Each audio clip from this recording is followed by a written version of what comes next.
Isang babae at isang paslit ang nakita ng isang security guard na sakay ng isang scooter.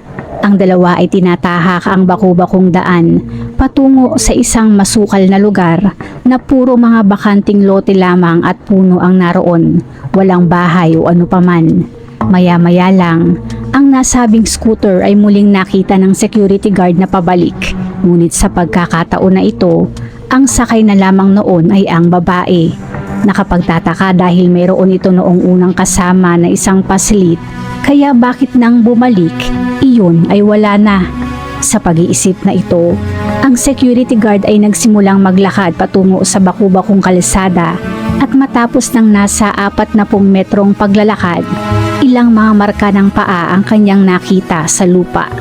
Ang mga marka ng mga paa na iyon ay mga bakas ng paa ng bata na misteryosong nawala. Hindi niya mawari kung saan iyon napunta na sa loob lamang ng kalahating oras, iyon ay naglaho na parang bula. Pero naglaho nga ba talaga? O ibinaon sa lupa? Tara at ating buksan ang pahina ng krimen ng kaso ni Dilros Kaur. Kamusta sa inyong lahat? Bago natin simulan ang ating kwento, kung bago ka pa lang po sa channel, please hit the subscribe button at pakipindot na din po ang notification bell para maging updated ka sa susunod nating kwento. Ang Punjab ay isang state na matatagpuan sa hilagang kanluran ng bansang India. Ilan sa mga pangunahing syudad na matatagpuan dito ay ang Jalandhar, Patiala, ang Amritsar kung saan naroon ang pamosong Golden Temple at ang Ludhiana kung saan naman nangyari ang isang kaso na tinaguri ang pinakabihira sa mga bihira na kaso na nangyari sa India. Ang Shimla Puri ay isang mixed-use residential at small-scale industrial neighborhood na matatagpuan sa Ludhiana. Ang isa sa mga residente na ito ay ang pamilya ni Harpreet Singh na naninirahan doon kasama ang kanyang ama, asawa at dalawang mga anak. Ang panganay ni Harpreet ay si Amarpreet at ang pangalawa naman at bunsong anak na pinakamamahal ng lahat ay ang 2 at kalahating taong gulang na si Dilros. November 28, 2021, isang ordinaryong araw para sa lahat. Si Dilros ay madalas na maglaro sa labas ng kanilang bahay, kaya nang hapon na yun, siya ay tinawag ng kanyang ina para pumasok muna. Gayunpaman sa ilang beses na pagtawag ng ina, walang Dilros na sumasagot o pumasok ng bahay. Napagtanto ng pamilya na wala si Dilros sa labas, maging sa loob ng bahay, kaya sila ay nagsimula ng pumunta at magtanong sa kapitbahayan. Nagbabaka sakali na naroon lamang si Dilros. Halos 1 oras na silang naghahanap, ngunit si Dilros ay hindi makita. Ang ama ni Dilros na si Harpreet ay isang head police sa Punjab Police Station. Siya ay naka-duty ng araw na yun at oras na nabalitaan ang nangyari ay agad na nagpaalam at umuwi sa kanilang bahay. Ilang mga pulis din ang dumating sa bahay at agad na nag-imbestiga.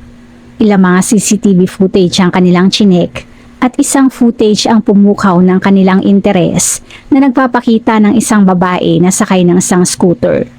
Ang nasabing babae ay lumapit sa naglalarong bata na si Dilros at isinakay iyon sa scooter sabay alis. Sinubukan nilang hanapin sa iba mga footage kung saan pumunta ang nasabing scooter, ngunit sila ay nabigo na matrack iyon.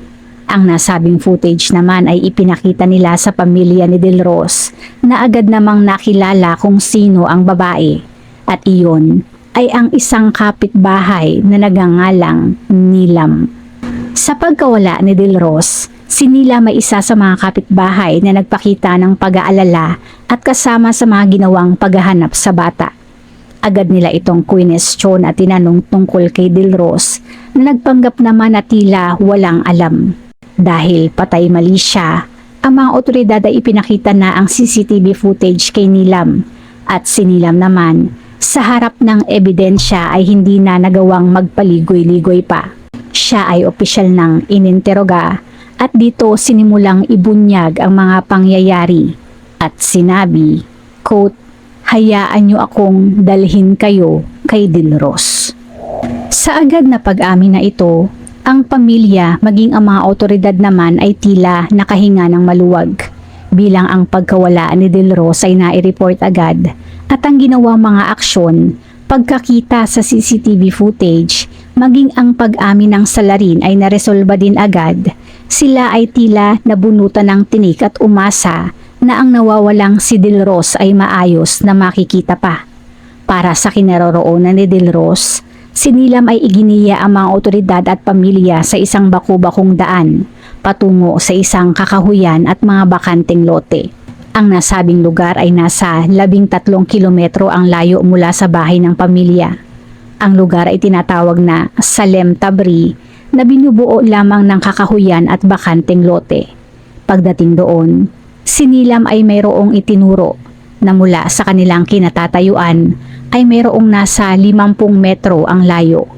At sa itinuro na iyon, isang mapait na katotohanan ang agad na sumampal sa kanilang lahat.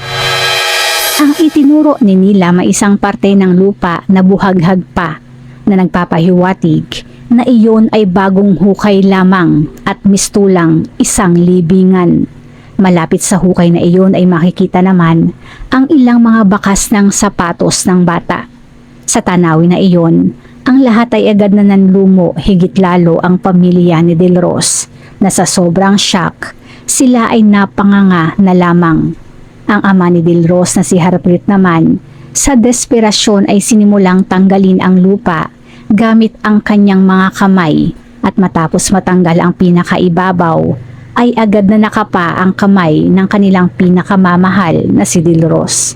Agad nilang tinanggal ang batang si Dilros sa hukay at mas lalong pinanghinaan oras na nakita ang sinapit ng bata.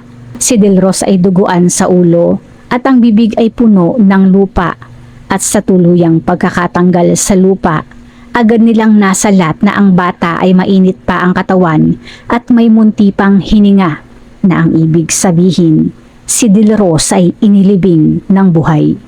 Agad na dinala si Dilros sa pinakamalapit na ospital. Ang kanyang pamilya ay nagkaroon ng pag-asa na siya ay maililigtas pa. Gayunpaman, si Dilros ay tuluyan ng nalagutan ng hininga bago pa man makarating sa ospital. Samantala, ang security guard na nakakita ng pagpasok at paglabas ni Nilam sa lugar ay agad namang nakapanayam ng pulisya. Ang CQ ay nakaestasyon sa isang checkpoint na nasa kabilang side ng highway at nang nakita na mayroong mga pulis na pumunta sa area, agad iyong nagsuspetsa na naroon ang mga pulis dahil sa nawawalang bata. Sinabi ng CQ ang lahat ng kanyang mga naalala. Ayon sa CQ, siya ay pumunta sa lugar at nakita ang bakas na mga paa ng bata sa lupa. Ipinaalam niya iyon sa dalawang mga officers na nasa checkpoint din at magkakasama ang bumalik sa nasabing area.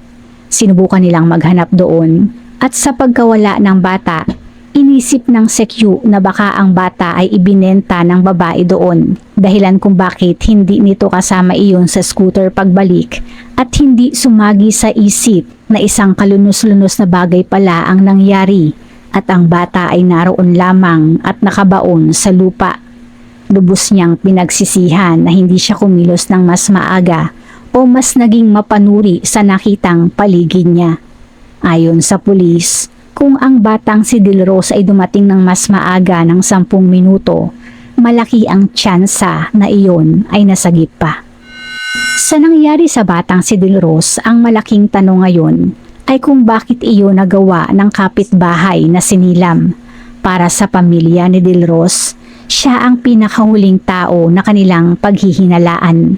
Bukod sa pagiging malapit na kapitbahay, si Nilam ay meron ding 2 mga anak, kaya paano nito naatim na gawin ang isang kalunos-lunos na bagay sa isang bata na ang turing pa sa kanya ay tiyahin. Base kay Nilam, ito ang kanyang motibo. Ang pamilya ni Harpreet ay masasabing nakaaangat sa buhay. Sa mga nakakakita, sila isang happy family na buo, masaya at hindi masyadong problemado sa pera. Sa kabilang banda, ang pamilya naman ni Nilam ay isang kabaligtaran. Si Nilam ay diborsyada at nakikitira kasama ng kanyang mga magulang.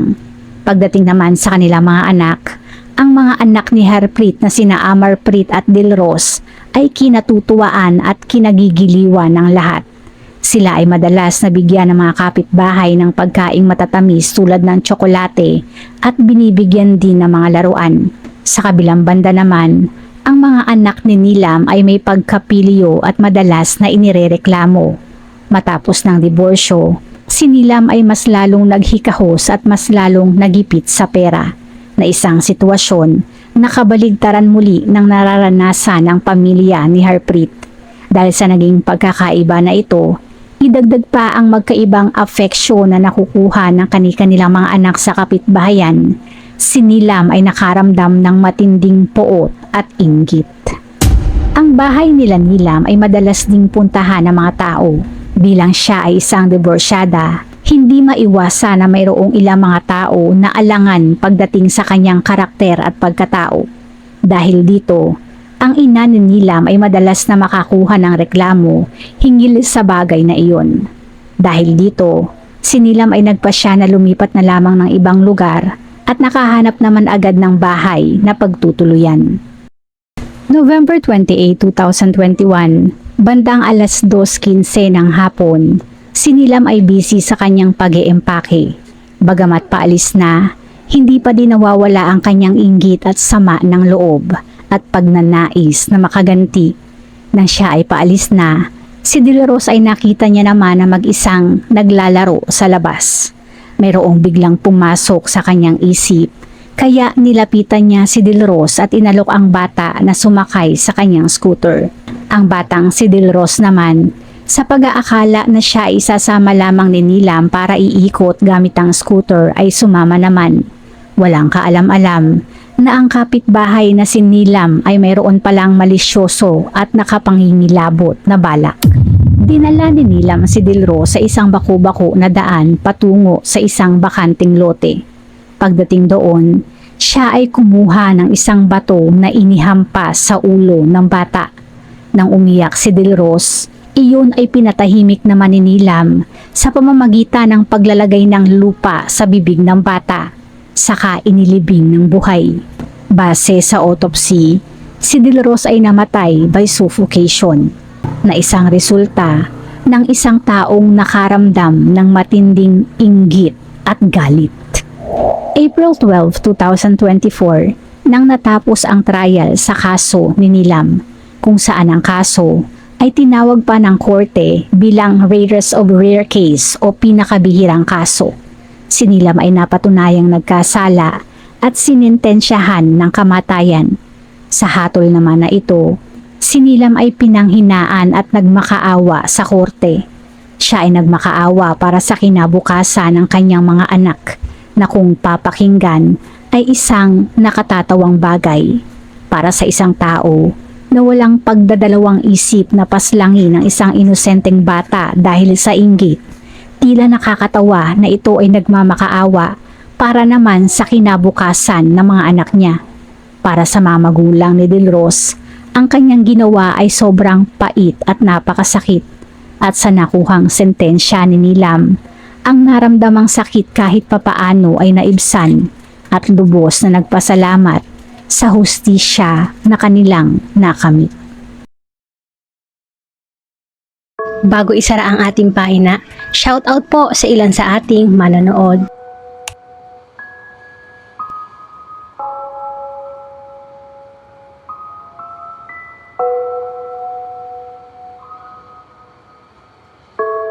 Salamat po!